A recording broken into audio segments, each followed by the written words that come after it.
ಭಾರತದಲ್ಲಿ ವಿಚ್ಛೇದನ ಪ್ರಕರಣಗಳಲ್ಲಿ ಆಸ್ತಿ ಹಂಚಿಕೆ ಹೇಗಾಗುತ್ತೆ? ತಮಿಳು ನಟ ವಿಜಯ್ ಅವರ ಪತ್ನಿ ಸಂಗೀತಾ ಅವರಿಗೆ ವಿಚ್ಛೇದನದ ಮೊತ್ತ ಎಷ್ಟು ಸಿಗಬಹುದು? 600 ಕೋಟಿ ರೂಪಾಯಿ ಆಸ್ತಿಯಲ್ಲಿ 50% ಭಾಗ ಪತ್ನಿ ಸಂಗೀತಾ ತೆಗೆದುಕೊಳ್ತಾರಾ? ಕೋರ್ಟ್ನಲ್ಲಿ ಮುಂದಿನ ತೀರ್ಮಾನ ಏನಾಗಬಹುದು? ಈ ಎಲ್ಲದರ ಮಾಹಿತಿ ತಿಳಿದುಕೊಳ್ಳುವುದಕ್ಕೆ ಈ ಸ್ಟೋರಿ ನೋಡಿ. ಹೌದು, ತಮಿಳು ಚಿತ್ರರಂಗದ ಪ್ರಮುಖ ನಟ ವಿಜಯ್ ಮತ್ತು ಅವರ ಪತ್ನಿ ಸಂಗೀತಾ ಅವರ ವಿಚ್ಛೇದನ ವಿಚಾರ ಇದೀಗ ತಮಿಳುನಾಡಿನಲ್ಲಿ ಭಾರೀ ಚರ್ಚೆಗೆ ಗ್ರಾಸವಾಗಿದೆ. ಸಾಮಾಜಿಕ ಜಾಲತಾಣಗಳಲ್ಲಿ ಹಲವು ವದಂತಿಗಳು ಹರಡ್ತಾ ಇದ್ದು, ವಿಶೇಷವಾಗಿ 600 ಕೋಟಿ ರೂಪಾಯಿ ಆಸ್ತಿಯಲ್ಲಿ 50% ಭಾಗವನ್ನ ಪತ್ನಿಗೆ ನೀಡಬೇಕು ಎಂಬ ಮಾತು ಹೆಚ್ಚು ವೈರಲ್ ಆಗ್ತಾ ಇದೆ. ಆದ್ರೆ ಭಾರತದ ಕಾನೂನು ವ್ಯವಸ್ಥೆಯಲ್ಲಿ ಇಂತಹ ಸ್ಥಿರ ನಿಯಮವೇ ಇಲ್ಲ ಎಂಬುದನ್ನ ಗಮನದಲ್ಲಿಡಬೇಕು.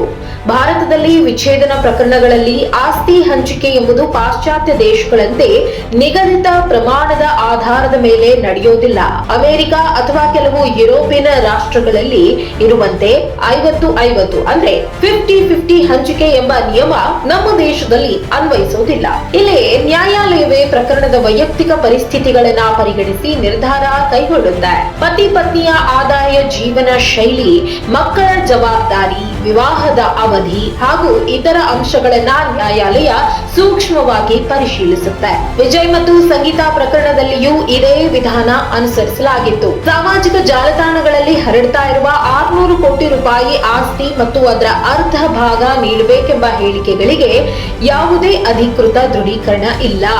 ವಿಚ್ಛೇದನ ಪ್ರಕ್ರಿಯೆ ನ್ಯಾಯಾಲಯದಲ್ಲಿ ನಡೆಯುವಾಗ ಮೇಂಟೆನೆನ್ಸ್ ಅಥವಾ ನಿರ್ವಹಣಾ ಮೊತ್ತ ಎಷ್ಟು ನೀಡಬೇಕು ಎಂಬುದನ್ನ ನ್ಯಾಯಾಧೀಶರು ತೀರ್ಮಾನಿಸುತ್ತಾರೆ. ಇದು ಒಂದು ಬಾರಿ ನೀಡುವಂತಹ ಮೊತ್ತವಾಗಿರಬಹುದು ಅಥವಾ ಮಾಸಿಕ ಆಧಾರಿತ ಸಹಾಯವಾಗಿರಬಹುದು. ಭಾರತೀಯ ಕಾನೂನಿನ ಪ್ರಕಾರ ಪತ್ನಿಗೆ ಆರ್ಥಿಕ ಭದ್ರತೆ ಒದಗಿಸುವುದು ಮುಖ್ಯ ಉದ್ದೇಶ.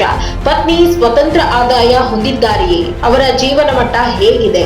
ವಿವಾಹದ ಅವಧಿಯಲ್ಲಿ ಅವರು ಪತಿಯ ಉದ್ಯೋಗ ಅಥವಾ ಕುಟುಂಬಕ್ಕೆ ನೀಡಿದ ಕೊಡುಗೆ ಏನು ಎಂಬುದನ್ನ ಪರಿಗಣಿಸಲಾಗುತ್ತೆ. ಇದೇ ರೀತಿಯಲ್ಲಿ ಪತಿಯ ಆರ್ಥಿಕ ಸಾಮರ್ಥ್ಯವನ್ನು ಗಮನಿಸಲಾಗುತ್ತೆ. ಆದ್ರಿಂದ ನಿಗದಿತ 50% ಹಂಚಿಕೆ ಎಂಬ ಮಾತು ಕೇವಲ ಊಹಾಪೋಹ ಮಾತ್ರ. ಪ್ರಸಿದ್ಧ ವ್ಯಕ್ತಿಗಳ ವಿಚಾರವಾಗಿರೋದ್ರಿಂದ ಈ ಪ್ರಕರಣ ಹೆಚ್ಚು ಗಮನ ಸೆಳೆದಿದೆ. ಅಭಿಮಾನಿಗಳು ಹಾಗೂ ಮಾಧ್ಯಮಗಳು ವಿಭಿನ್ನ ಅಭಿಪ್ರಾಯಗಳನ್ನ ವ್ಯಕ್ತಪಡಿಸಿದ್ದಾರೆ. ಆದ್ರೆ ನ್ಯಾಯಾಲಯದ ತೀರ್ಪು ಬರೋವರೆಗೂ ಯಾವುದೇ ಅಂಕಿ ಅಂಶಗಳನ್ನ ಖಚಿತ ಅಂತ ಹೇಳಲಿಕ್ಕೆ ಆಗೋದಿಲ್ಲ.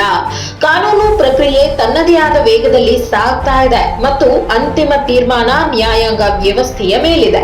ಒಟ್ನಲ್ಲಿ ವಿಜಯ್ ಮತ್ತು ಸಂಗೀತಾ ವಿಚ್ಛೇದನ ವಿಚಾರ ಇದೀಗ ತಮಿಳುನಾಡಿನಲ್ಲಿ ಚರ್ಚೆಗೆ ಕಾರಣವಾದ್ರು. 600 ಕೋಟಿ ಆಸ್ತಿಯ 50% ಹಂಚಿಕೆ ಎಂಬುದು ಭಾರತದ ಕಾನೂನಿನಲ್ಲಿ ಇಲ್ಲ ಎಂಬುದು ಸ್ಪಷ್ಟ. ನ್ಯಾಯಾಲಯವೇ ನಿರ್ವಹಣಾ ಮೊತ್ತ ಮತ್ತು ಆರ್ಥಿಕ ವ್ಯವಸ್ಥೆಯನ್ನ ನಿರ್ಧರಿಸುತ್ತೆ. ಹೀಗಾಗಿ ವದಂತಿಗಳಿಗೆ ಒಳಗಾಗದೆ ಅಧಿಕೃತ ಮಾಹಿತಿಯನ್ನೇ ನಂಬುವುದು ಉತ್ತಮ.